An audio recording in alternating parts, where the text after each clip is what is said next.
नमस्कार, मैं हूं शिवानी पांडे और आप देख रहे हैं 4PM। बंगाल चुनाव में सारी हदें पार करने वाले ज्ञानेश कुमार की कुर्सी जाने की नौबत आ गई है। एक तरफ सुप्रीम कोर्ट भड़का है तो दूसरी तरफ मोदी सरकार की जवाब देने में हालत खराब है।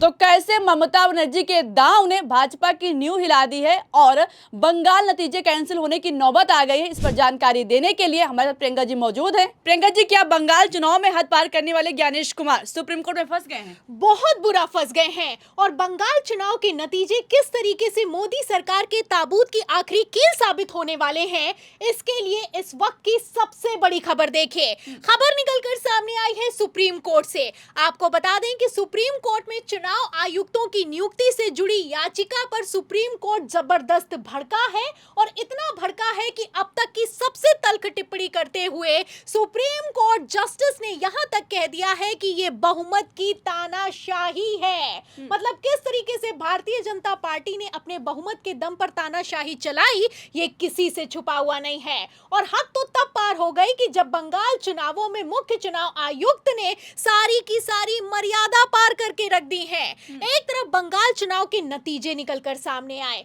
दूसरी तरफ ममता बनर्जी इस्तीफा देने के लिए नहीं तैयार है। इन सब के बीच सुप्रीम कोर्ट में ज्ञानेश कुमार के खिलाफ सुनवाई हुई है और सुनवाई के बीचों बीच सुप्रीम कोर्ट भड़का है। आपको बता दें कि शिवानी कि सुप्रीम कोर्ट की तरफ से मुख्य चुनाव आयुक्त के नियुक्ति पैनल में सीजीआई को भी शामिल किया गया, लेकिन किस तरीके से भारतीय जनता पार्टी ने बहुमत के दम पर अध्यादेश लाकर नियुक्ति पैनल से सीजीआई को बाहर कर दिया, ये किसी से छुपा हुआ नहीं है। फिलहाल अब इसी पर सुप्रीम कोर्ट भड़का है। सुप्रीम कोर्ट का कहना है कि आखिर क्यों सीजीआई को मुख्य चुनाव आयुक्त के नियुक्ति पैनल से हटाया गया है, इसका जवाब तो मोदी सरकार को देना ही होगा।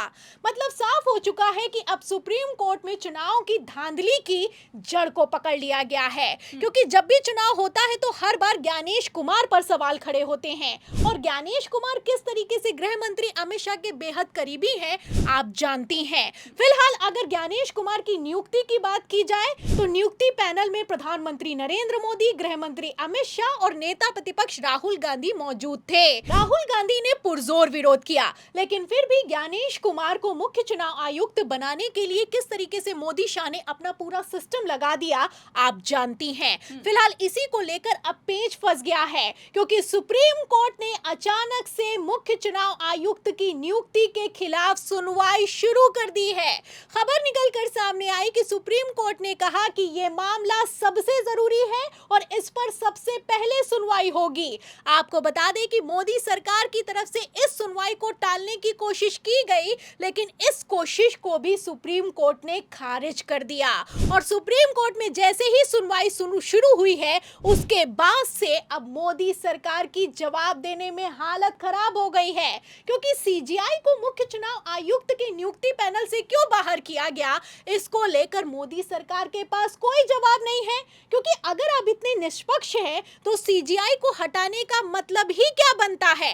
आपको बता दें शिवानी, सुप्रीम कोर्ट में सुनवाई चल रही है। सुप्रीम कोर्ट में सुनवाई के लिए जस्टिस दीपांकर दत्ता और जस्टिस सतीश शर्मा की बेंच बैठी है। याचिकाकर्ता का कहना है कि एक मुख्य चुनाव आयुक्त कभी भी प्रधानमंत्री का आदमी नहीं हो सकता है।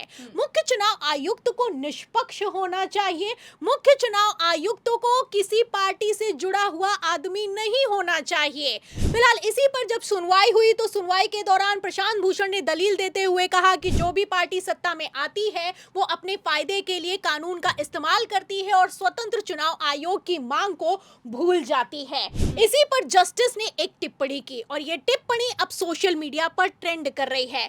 आपको बता दें कि जस्टिस दीपांकर दत्ता ने कहा कि ये तो चुने हुए लोगों की तानाशाही है, तो वहीं जस्टिस सतीश चंद्र शर्मा ने कह दिया कि बहुमत की तानाशाही नहीं चलेगी। तो आप समझ सकती हैं कि बहुमत के दम पर भारतीय जनता पार्टी ने जो खेल किया, अब वो खेल उल्टा पड़ता हुआ नजर आ रहा है। बंगाल चुनाव के नतीजे अब भारतीय जनता पार्टी के ताबूत की आखिरी कील साबित होने वाले हैं। आपको बता दें शिवानी, सुप्रीम कोर्ट में सुनवाई के दौरान जो वकील फरसात हैं, उन्होंने तो साफ साफ कह दिया कि अब जो मुख्य चुनाव आयुक्त का नियुक्ति पैनल है, इसमें लेजिस्लेचर यानी कि जो संसद का बहुमत है 2/3, उसके तहत लोगों को ऐड किया जाना चाहिए। और अगर ऐसा नहीं होता है तो प्रधानमंत्री और नेता प्रतिपक्ष अपने विवेक से मुख्य चुनाव आयुक्त को नियुक्त कर सकते हैं, क्योंकि अगर प्रधानमंत्री और गृह मंत्री मीटिंग में रहेगा तो नेता प्रतिपक्ष राहुल गांधी के होने का कोई मतलब नहीं बनता है। आपको बता दें, इसी सुनवाई के दौरान जब बहस शुरू हुई तो यहां तक कह दिया गया कि ऐसा बिल्कुल भी जरूरी नहीं है कि मुख्य चुनाव आयुक्त की नियुक्ति पैनल में सिर्फ 3 लोगों को रखा जाए। ये संख्या बढ़ाकर 4 से 5 तक हो सकती है। और सबसे जरूरी है, जो वकील फरसात ने कहा कि सीजीआई का इस नियुक्ति पैनल में होना बेहद जरूरी है, क्योंकि सीजीआई एक निष्पक्ष आदमी है। सीजीआई किसी पार्टी से भी नहीं जुड़ा हुआ है, और अगर सीजीआई इस नियुक्ति पैनल में होगा तो वो प्रधानमंत्री और नेता प्रतिपक्ष की राय से इतर अपनी राय को पेश कर सकता है। तो इस तरीके की दलीलें दी गई, और इन दलीलों के बाद जस्टिस दीपांकर दत्ता ने कहा कि अगर अब मुख्य चुनाव आयुक्त की नियुक्ति पैनल में किसी को शामिल करना है तो उसके लिए अब संसद में भी 2/3 मेजॉरिटी से वोटिंग हो सकती है। तो आप समझ सकती हैं कि अगर ये वोटिंग हो गई तो मोदी सरकार की नींव हिलने वाली है। मोदी सरकार का पूरा खेल खत्म होने वाला है, क्योंकि 2/3 बहुमत तो इन लोगों के पास है नहीं।